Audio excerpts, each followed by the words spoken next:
Bonjour à tous et à toutes, bienvenue sur Frématin. Retour dans un instant sur les propos du président Patrice Talon hier.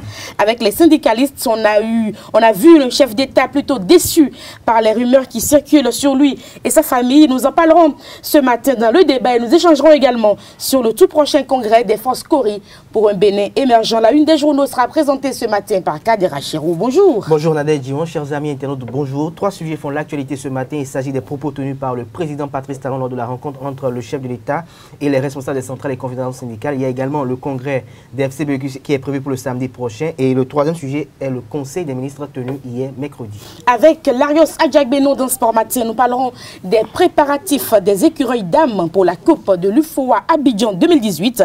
Ida Azouzou et ses coéquipières ont bouclé leur campagne de matchs amicaux sur une note de succès, comme elle l'avait entamée, nous dira dans un instant notre chroniqueur sportif. Le bulletin d'information, Carles Kitome, bonjour. Bonjour Nadège. Chers fidèles internautes, bonjour. Les grandes décisions issues du Conseil des ministres et l'actualité dans quelques pays d'Afrique sont au menu de ce bulletin d'information. Bonne matinée, bonjour, bienvenue. Voici la une des journaux. Chers amis internautes, à nouveau bonjour. Nous démarrons par le quotidien béninois d'information générale et d'analyse L'Informateur qui affiche ce jour en manchette en prélude à leur congrès du week-end. Les forces Cori pour un Bénin émergent revendiquent un bilan et pas des moindres. Les 10 années de gestion de Thomas Boniaï en chiffres et en lettres aux pages 6 et 9 de l'apparition du jour du quotidien. Toujours avec L'Informateur à l'oreille droite, Assemblée nationale du Bénin, Nouréni Attiadé pose des questions sur le contrat de gestion du port autonome de Cotonou. Toujours avec L'Informateur, Conseil des ministres de sociétés publiques pour la gestion des routes et du patrimoine immobilier. La nouvelle tribune, polémique autour des salaires politiques au Bénin, nécessité de publier les salaires des ministres et du président de la République. Le journal publie les fiches des salaires de Macron, Trump, Merkel et Poutine. Matin libre, situation nationale, Michel Amoussou se prononce sur l'actualité politique nationale. La Nation, microfinance, annulation de l'accord de prêt de la BID, le gouvernement clarifie. Toujours avec le quotidien national d'information, parlait de la Marina, le clergé catholique reçu par le président Patrice Talon hier. Le potentiel extrait des propos du président Patrice Talon lors de sa rencontre avec les syndicalistes ce mardi 6 février 2018. Des gens sont payés pour inventer, désinformer et intoxiquer. L'autre vision, tête à tête, partenaires sociaux et chefs de l'État, Talon soucieux de la répartition équitable des ressources du pays, les syndicalistes convaincus des riches explications du chef de l'État. Fraternité à présent, suite à la rencontre entre le chef de l'État et les syndicalistes, le plaidoyer du directeur général Koukbadi pour la levée de toutes les motions de grève. Ce cadre salue le management de Patrice Talon et compte sur l'esprit d'ouverture des syndicalistes. Joseph Diogbenou sur les raisons du limogeage du DGCA. Il y a de l'espoir pour l'accord de prêt de la BID. L'actualité, annulation de l'accord de prêt Moudabaraba du programme d'appui à la microfinance par la BID, relevé de leur fonction des procédures disciplinaires engagées contre les mises en cause. Le gouvernement réintroduit le dossier. Les 4 vérités. Rencontre responsable centrale syndicale avec le chef de l'État. Talon clarifie et ouvre la voie de sortie de crise. Que les grèves répétitives ne soient plus les seuls moyens d'aller en discussion, réaffirme le chef de l'État. Le matinal, rencontre de clarification avec la conférence épiscopale. Talon réaffirme sa foi catholique. Toujours avec le matinal en deuxième titre à la une. Après l'annulation de l'accord de prêt par la BID, le gouvernement s'active à sauver 27,5 milliards de francs CFA. La boussole législative de 2019, deuxième circonscription électorale, forte probabilité d'émergence d'une nouvelle classe politique. À découvrir dans les colonnes du journal à la page 3, les futurs probables candidat. Le Soleil Bénin Info, décrispation de la tension sociale. Patrice Talon ramène les syndicalistes à la raison. L'économiste, gestion des patrimoines immobiliers et infrastructures. L'État crée 2 nouvelles sociétés. Le Béninois libéré pour finir. Réorganisation et étouffement de l'Union fait la nation pour être le plus grand parti du Sud. Patrice Talon prie Bruno Amoussou de démissionner. Lazare Serreton en échauffement pour décrocher le Graal. Toujours avec le Béninois libéré, la justice en mode France-Afrique, pendant que Acombresi galère, Bolloré se pavane. Merci à vous, Kadera Chirou, pour la présentation de la une des journaux. Nous passons au bulletin d'information, le condensé de l'actualité nationale et internationale. La signature, Carles Kitome. Bienvenue au bulletin d'information de ce jeudi 8 février 2018. Le 8 février, une date importante dans l'histoire de la télévision. En effet, c'est le 8 février 1928 qu'a eu lieu la première retransmission d'images télévisuelles entre Londres et New York, une œuvre de l'Écossais John Logie Baird. Le Conseil des ministres d'hier, mercredi 7 février, a passé en revue les négociations en cours entre le gouvernement béninois et les organisations syndicales.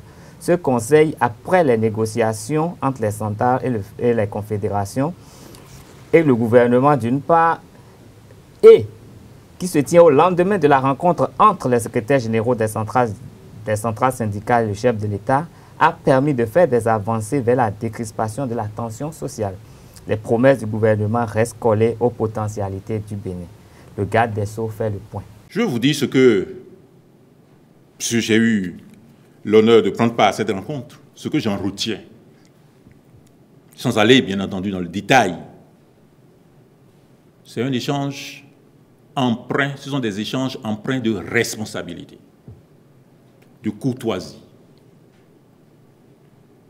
et de compréhension de la situation actuelle de notre État, de responsabilité. Bien entendu, les différents partenaires sociaux ont réexposé les préoccupations qui leur paraissent essentielles. Bien entendu, le président de la République a fixé le cadre de cet échange, les motivations de cet échange-là, inscrit dans ce besoin de dialogue permanent. Bien entendu, en réponse, le président de la République n'a pas manqué, avec ses collaborateurs, d'insister sur l'état réel du pays. J'ai l'impression que, même si pour le faire, il faut être audacieux, la vérité permet d'avoir de l'éclairage, la lumière, et permet aux uns et aux autres d'avoir plus conscience, et en ayant plus conscience de la réalité, d'avoir plus confiance en nos institutions. J'ai eu l'impression que ce dialogue de vérité nous a permis de faire un pas important. Vous savez, un État est comme un être humain. Un État, c'est comme le père de famille. Un État, c'est comme la mère de famille. C'est comme une société.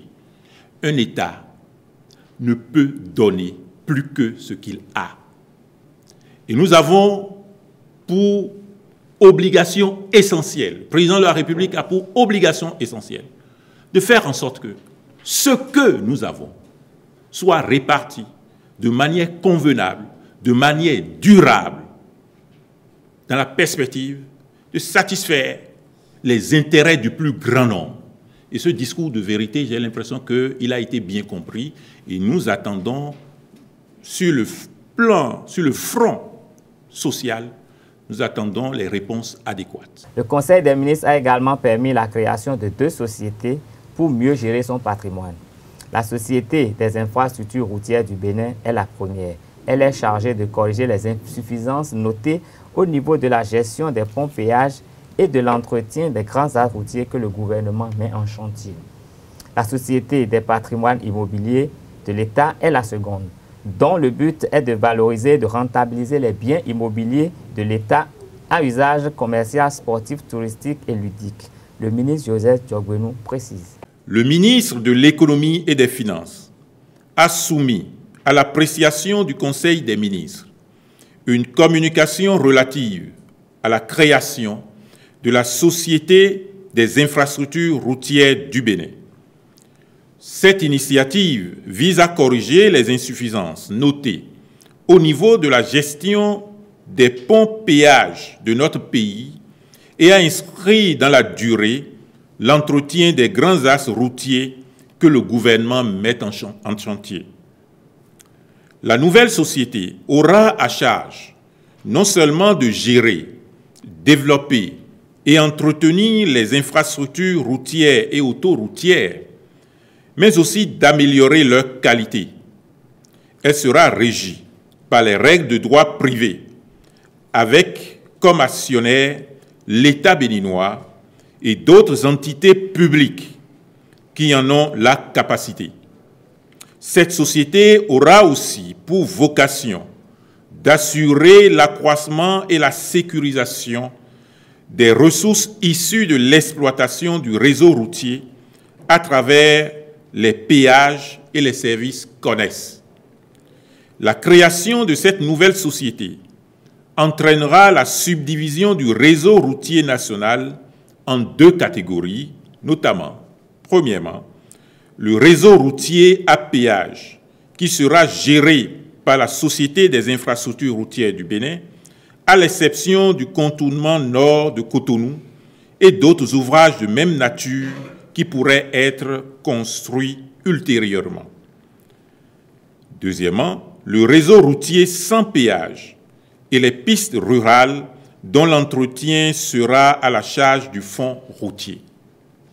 Le Conseil a marqué son accord pour le principe de création de la Société des infrastructures routières du Bénin et instruit les ministres concernés à engager les actions nécessaires pour sa constitution diligente. La communauté internationale a célébré hier 7 février 2018 la 15e édition de la Journée internationale de tolérance zéro contre les mutilations génitales féminines. Où en est le Bénin dans cette lutte?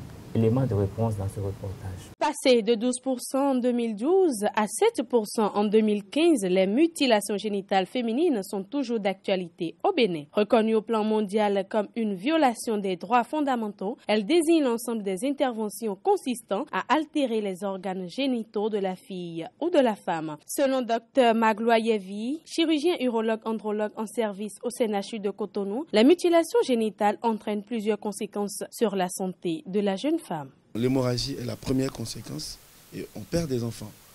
On perd des enfants parce que celle qui va faire cette excision n'est pas outillée pour faire une hémostase. On coupe juste et puis on fait les pansements avec les plantes médicinales destinées à arrêter l'hémorragie, ce qui ne marche pas dans tous les cas en fonction de l'importance de l'hémorragie. Deuxièmement, les éléments qu'ils utilisent pour faire l'excision ne sont pas toujours stériles et peuvent être exposés à des débris telluriques et donc responsables du tétanos. Ce sont les conséquences immédiates. Les conséquences tardives, lorsque l'enfant arrive à l'âge adulte, la cicatrice de cette excision peut être très douloureuse et faire que la femme en âge de maturité va avoir des difficultés à accepter la sexualité. WILDAF Bénin, une organisation en charge de la promotion et de la protection des droits fondamentaux de la fille et de la femme, n'est pas restée en marge de la lutte contre cette pratique. Plusieurs activités ont été menées dans ce cadre selon Maître Huguette Bokwe-Yankadja, coordonnatrice de WILDAF Bénin. Je peux déjà vous dire qu'en avril 2017, WILDAF a organisé un atelier, un grand atelier sous-régional, régional en fait, sur les mutilations génitales féminines.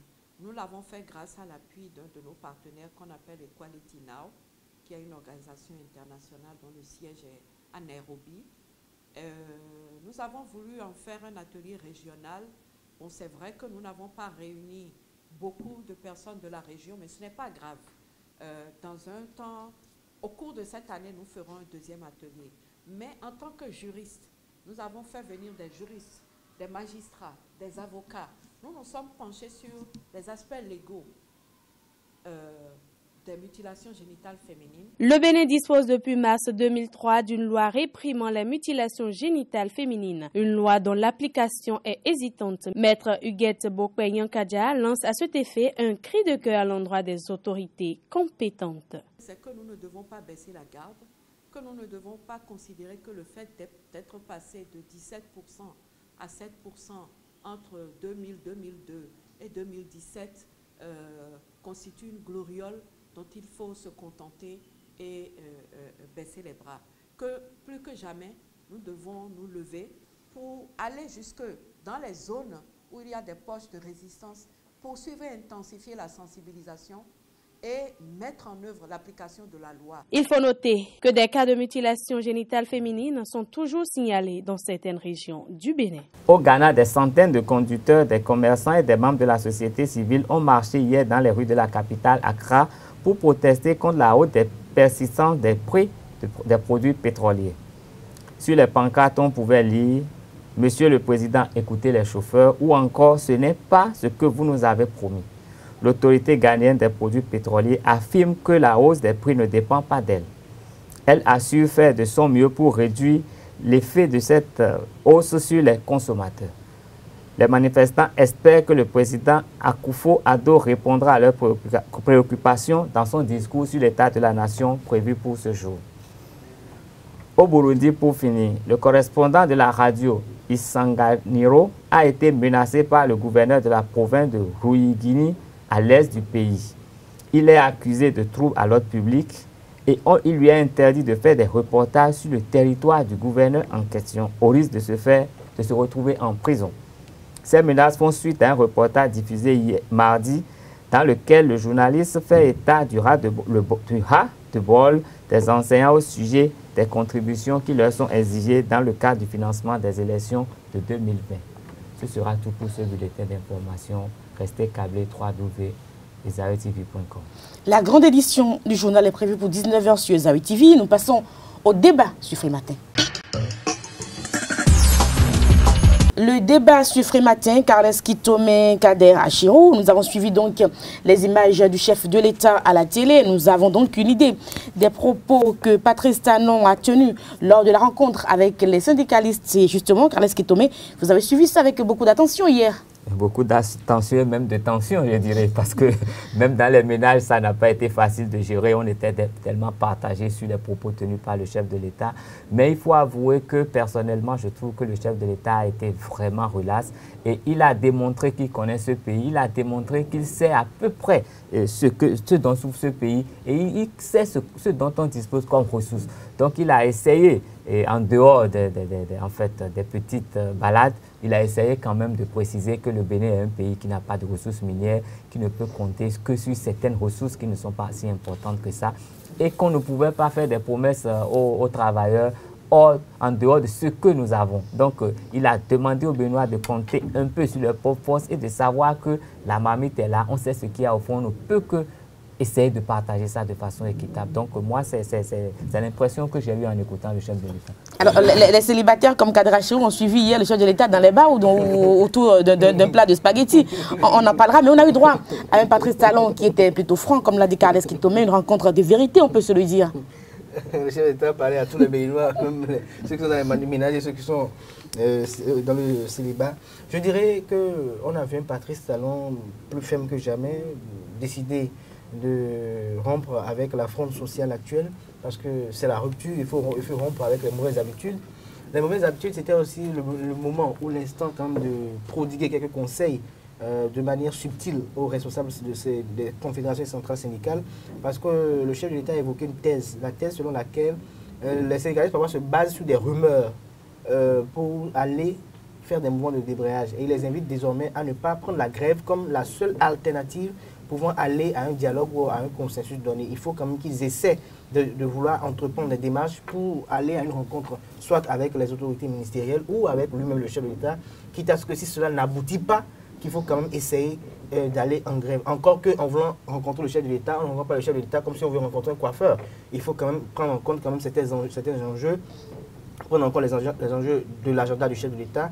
Est-ce qu'à l'instant T, ce que vous revendiquez est une priorité pour l'État, parce qu'il faut toujours penser à l'État supérieur de la nation, donc je pense que c'est assez fondamental. Ce qui a fâché, qui a défrayé la chronique sur les réseaux sociaux, c'est les propos tenus par le chef de l'État relatifs quand même à Patrice Trépeau. On sent quand même qu'au-delà de tout, le chef de l'État donne espoir à la réhabilitation de Patrice Trépeau, qui a eu à tenir, avouons-le, des propos pas très orthodoxe à sa fonction, à son corps de métier. Il faut quand même décourager cela, parce qu'il fallait quand même essayer de freiner ces dérives qu'on observe de part et d'autre dans notre armée béninoise ou à telle enseigne que sur le plan international, notre armée est en train de perdre quand même une crédibilité en termes de statut de ce qu'on appelle réellement l'armée, parce que l'armée, c'est la soumission ou la démission. Et comme le dit, le chef suprême des armées est au-dessus du chef d'état-major. Et on ne peut pas se mettre à parler au chef suprême des armées comme si on parlait à son subordonné, comme si on parlait à quelqu'un qui est à sa gouverne, parce que le capitaine en question ne pouvait pas parler, on s'était même au chef d'état-major. J'en finirai de mon argumentaire pour aborder quand même les propos du chef d'État au sujet de cette campagne d'intoxication et de désinformation qui vont à l'encontre de son régime. Le chef d'État a clarifié beaucoup de choses en ce qui concerne certaines choses, mais le suspect est resté sur la question des ministres qui gagnent 16 millions de francs CFA. Il a seulement dit aucun ministre ne gagne 16 millions de francs CFA. Mais il n'a pas pu affirmer que voilà, tel ministre gagne telle somme, le ministre Diogounou qui est à mes côtés gagne telle somme, moi-même chef de l'État je gagne telle somme. Je pense que le chef de l'État laisse toujours libre cours aux spéculations légitimes, les plus hitlériennes, de pouvoir se faire montre à travers cette campagne de désinformation et de désintoxication dont il dit. Mais je pense qu'il est opportun aujourd'hui et impératif que le chef de l'État, à travers les services compétents, puisse rendre public le salaire des ministres pour mettre un terme à cela. Il n'y a que cela, il y a que à cela qui va se faire. Et je pense qu'aujourd'hui, ce qui fait le véritable problème ou le véritable goulot de détentement du chef de l'État actuel, c'est qu'il a des difficultés à se faire comprendre avec les différentes couches de la société. Parce qu'on a comme l'impression que celui qui, par le passé, a lutté contre Boni Yahi, qui retirait le droit de grève aux douaniers, ne doit pas aujourd'hui venir prendre le pouvoir et dire qu'il retire le droit de grève à certains agents permanents de l'État. Celui qui par le passé a eu à faire ci ou ça, on ne va pas peut-être rentrer dans les détails, donc ne va pas venir aujourd'hui et le faire. Ça veut dire qu'aujourd'hui, Patrice Talon aujourd'hui est en train de comprendre les enjeux réels du pouvoir et je pense qu'il est temps et impératif pour lui aujourd'hui aussi, pour lui, de pouvoir être humble et de tendre la main quand même à ces diverses parties. Divers compartiments. Alors, Carles Kitomé, on a vu un chef d'État qui était quand même gêné par les rumeurs. Moi, pendant longtemps, on a eu l'impression que Talon était de marbre par rapport à tout ça. De toute façon, il est de chair et de sang comme tout autre et à force de l'acculer, il doit réagir. Et là, il est sorti un peu de ses gonds. C'est vrai que ce n'est pas de ses habitudes, mais on a senti qu'il a été touché par des propos et il a voulu quand même remettre les pendules à l'heure. Nous lui concédons pleinement cela. Et l'essentiel, c'est de rester collé à l'actualité. Si les gens ont eu. Et puis, moi, ça me dérange énormément que pour des revendications à caractère national, on vient s'appesantir sur des problèmes vraiment personnels, sur des considérations d'ordre familial. Ça va même dans le privé. Et donc, moi, ça me dérange. On ne peut pas venir étaler sur la place publique ce qu'on entend là. Surtout que nous sommes au Bénin, quelque part, un pays où tout le monde cache tout. Même nous, journalistes, pour avoir les informations, c'est la croix et la bannière. Et dans un foyer, je me demande dans combien de ménages le mari connaît le salaire exact de la femme et que la femme connaît le salaire exact du mari. Nous voulons savoir le salaire des ministres, alors que nous-mêmes ne sommes pas fichus de dire à nos parents combien nous gagnons. Est-ce que mon papa sait combien je gagne? Nos partenaires. Nos partenaires, nos parents, et nous voulons maintenant mettre sur la place publique ce que les autres gagnent. C'est quand même un peu gênant, c'est d'autres culturels. Et je crois qu'on doit essayer de se rendre justice. Rendre justice, c'est quoi? C'est pas se venger, mais juger l'autre en tenant compte de ce qu'on peut soi-même. Il faut d'abord s'examiner avant de parler de l'autre. Mais moi, je trouve que le chef de l'État, il a dit à peu près ce qu'il fallait dire. C'est vrai qu'il a parlé un peu de ce qu'on dit de lui. Il aurait pu s'en passer. Ce n'était pas trop nécessaire, il aurait pu s'en passer. Mais ça a quand même permis au peuple de savoir que ce n'est pas le robot qu'on pense qui est Patrice Talon. Patrice Talon, il peut couler les larmes. C'est quelqu'un qui a tout. Il a faim comme tout le monde, il mange comme tout le monde. Il peut être triste, il peut être touché parce qu'on a parlé de sa famille. Donc, c'est un homme comme nous. Donc, nous devons le comprendre dans tout ce qu'il dit. L'essentiel, c'est que l'intérêt national soit préservé. Et je pense que jusque-là, il est accroché à cela. Les salaires des ministres, le détail sera fait, tout sera fait après, puis on verra ce qui se passe. Quand nous allons vraiment avancer, nous-mêmes dans notre culture, il serait beaucoup plus aisé de dire que le maire gagne 10 000 francs, que le président gagne 5 francs. Ce serait beaucoup plus, mais culturellement, pour le moment, admettons tous que c'est compliqué. Alors, Kader Hachim, rapidement, un mot sur le congrès des FCBE. On va boucler le débat et passer au sport. Samedi prochain à Parakou, la FCBE, l'Alliance Force Corée pour l'émergence, ce congrès qui a été annoncé depuis courant juin dernier, après ça a été annoncé à nouveau au courant novembre et décembre dernier, janvier également aujourd'hui, ça se tient le week-end prochain, c'est quand même une bonne nouvelle. Ce congrès a été reporté plusieurs fois pour faute de réorganisation, de restructuration de la dite alliance qui va se fondre aujourd'hui en parti politique. Et aujourd'hui, comme on est à l'ère des grands ensembles, comme le chef de l'État prône actuellement, les FCB sont en train de vouloir mettre en œuvre toute politique qui doit peut-être les permettre de pouvoir rester de façon durable et prôner leur idéal d'émergence sur l'échiquier politique national aujourd'hui au Bénin. Parce qu'il n'est secret de politicien de constater qu'aujourd'hui, c'est vrai, c'est la politique politicienne, mais les anciens alliés des FCB aujourd'hui sont instrumentalisés et utilisés pour pouvoir détruire cette famille politique qui, quand même, au-delà de tout, après, bientôt 2 ans après l'alternance au pouvoir, résiste toujours malgré tous les attaques, tous les azimuts qui sont dirigeantés vers on va essayer de suivre ce congrès de très près. Ça va être un bon congrès. Et je pense que les résolutions qui sont issues de ce congrès, on attend, puisque Boni Yaye sera à ce congrès, Lionel Zizou sera à ce congrès, on attend de voir s'ils auront, à opiner sur l'actualité politique nationale. Là, à ce niveau donné, ça donnera également du grain à moudre pour les uns et les autres pour la semaine prochaine. Carlos Kitome, un wait-and-see pour le congrès des FCBE, ce qui va préparer également les législatives. Tout à fait. Moi, ma lecture, c'est celle que j'avais eue de la RB en son temps. La RB, ce parti politique qui est né autour du président Nicéphore Soglo quand il était au pouvoir et qui est aujourd'hui en train d'être réduit à sa plus simple expression. Et l'UBF également qui est né avec le président Mathieu Kérékou.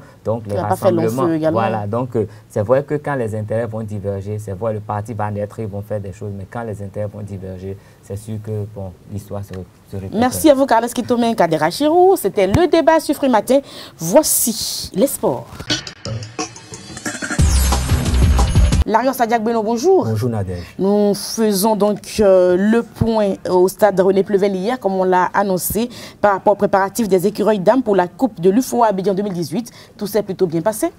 Absolument, tout s'est bien plutôt passé. Pourra-t-on dire hier au stade René Pleven de Cotonou, les écureuils dames ont battu leur adversaire Young Potentiel FC of Ibadan 3-0 grâce à des réalisations de Rachidat Adeniran à la 24e minute et de la capitaine Ida Azonso 3 minutes après le retour des vestiaires et de Elisabeth Tikede à la 85e minute. Nous allons suivre un extrait de Anjouré Moucharaf. Oui, on va suivre un extrait d'Anjouré. Mais avant ça, ce match amical vient clôturer un mois de mise au vert des footballeuses béninoises à Misrete. Et plus que ça, je vous avais dit hier ici que le président de la fédération et le ministre Oswald Oumeki avaient donné un mois au staff technique pour travailler avec les joueuses pour qu'on puisse jauger le niveau de l'équipe avant d'engager l'équipe dans la compétition. Et avec ces résultats obtenus, 3 victoires en 3 matchs amicaux, est-ce que c'est suffisant pour que le Bénin participe à l'édition 2018 du tournoi de l'UFOA? La réponse avec Anjorin Moucharaf. On avait dit que si notre prestation n'est pas convaincante, on va nous amuser pour aller encore détruire le label du Bénin, le label Version Rouge. Ce que j'ai vu aujourd'hui, c'est vrai que l'équipe en face n'était pas assez forte. Mais j'ai vu le principe élémentaire d'une équipe homogène, la balle qui circule, de très beaux gestes techniques et de très beaux buts. C'est déjà suffisant pour que nous puissions prendre le risque, pourquoi pas, de les évaluer à un niveau très élevé pour en faire un nouveau départ. Là, on saura que l'équipe a été mise en place en 2017, décembre. Le tournoi de l'UFOA nous permettra de savoir le départ. Et l'année prochaine, 2018, nous allons évaluer pour voir la marge de progression et ainsi de suite. Vous savez, c'est pareil, dans le cas de Terra, l'enfant apprend à grandir tout en faisant des exercices d'application et des concours de devoir. Voilà comment on fait un enfant pour qu'il devienne mathématicien de départ. Les compétitions statutaires donc, des clubs de la Confédération africaine de foot CAF démarrent donc ce week-end. Le Bénin fait son retour après quelques années d'absence. Oui, la dernière participation d'un club béninois au tournoi des clubs au plan continental remonte à la saison 2014-2015. Lors de cette saison, c'était Buff déjà, champion en titre qui a pris part à la Ligue des champions africaine. Et l'AS Police, les policiers ont joué la Coupe CAF. Et pour cette saison 2017-2018, Buff va représenter le Bénin dans la Ligue des champions de la CAF, et aura pour adversaire la SEC Mimosa de la Côte d'Ivoire. La SEC n'est plus à présenter, c'est l'Académie Mimo Sifcom, on l'appelle, et la SEC a déjà remporté une Ligue des champions africaine. Et pour ce qui est de la Coupe CAF, c'est les électriciens de la SBE, je veux nommer Énergie FC, qui représente le Bénin à cette compétition. Et cette nuit, leurs adversaires, Afia Football Club de la Guinée-Conakry, est arrivé à Cotonou. Et je dis aux internautes que demain, nous reviendrons de plus en plus sur ces explications du week-end. Et je précise que c'est le tout préliminaire aller. Le tout préliminaire aller des compétitions statutaires des clubs au niveau de la Confédération africaine de football. Merci à vous, Larry Sadiak Benon. C'est la fin de Free Matin. Merci à tous et à toutes pour l'attention. On va prendre rendez-vous pour demain pour un nouveau numéro de Free Matin. D'ici là, portez-vous bien. Au revoir et restez fidèles à nos programmes sur Zawi TV. Au revoir.